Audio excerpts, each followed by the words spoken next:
Welcome back, YouTubers. GreasyNut 86 back, and yes, we are still under this '06 Chevrolet Z71 crew cab pickup. So one of the other common things that gets talked about a lot, especially on these 15, 20-year-old trucks, is squeaking.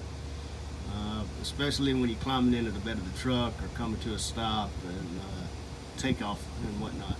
So one of the common ones that's not really thought about is your bushings. And when I mean your bushings, it's that rubber piece that usually goes in your movable parts. For example, right up there, that is the top shock mount of the rear shock.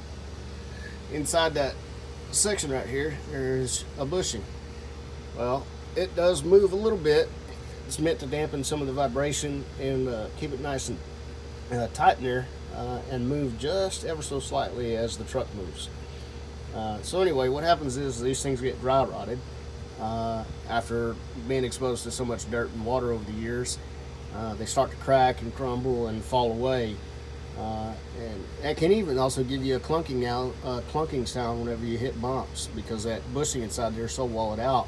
So now that the crush sleeve is just kind of bouncing, or this housing is kind of bouncing on that mounting bolt there, that shock will go down and up and back forth and just all around that damn bolt, creating a click or clunk noise.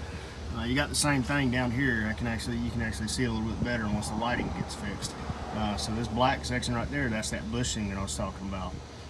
Like I said, if it wears out this whole section, see how much space is between the top of the bolt and the bottom of the bolt, and all 360 is it'll bounce around in there. So again, like I said, so much water, so much dust, starts to dry rot, or starts to just wear out, get wallowed out a little bit, be bouncing around, and start causing that squeak or clunk when you're getting in and out of the bed of your truck or hitting bumps.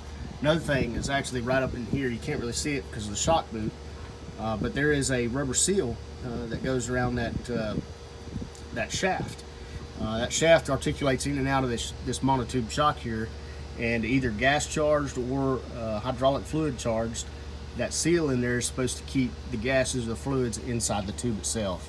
So as that shaft moves up and down, that seal in there gets worn out a little bit, and water and dirt gets in there, and of course all your shock absorption or dampening is gone, because your fluid or your gas that's in there has exited the tube now. But that can cause some squeaking noises in there as well. Another thing, especially on these leaf spring trucks, is right here. This is the front leaf spring mount to the frame of the truck.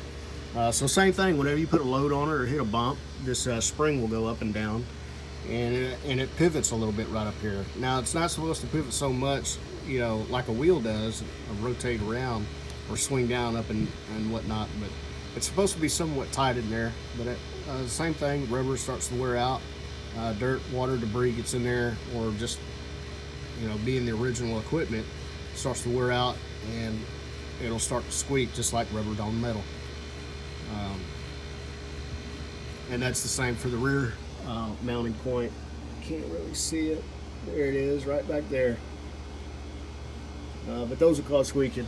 Another thing too, if it kind of sounds more like a metal squeak or grind, as you can see, my leaf springs aren't quite lined up right here. Something I need to do. But if your U-bolt straps are kind of loose, these will be bouncing up and down.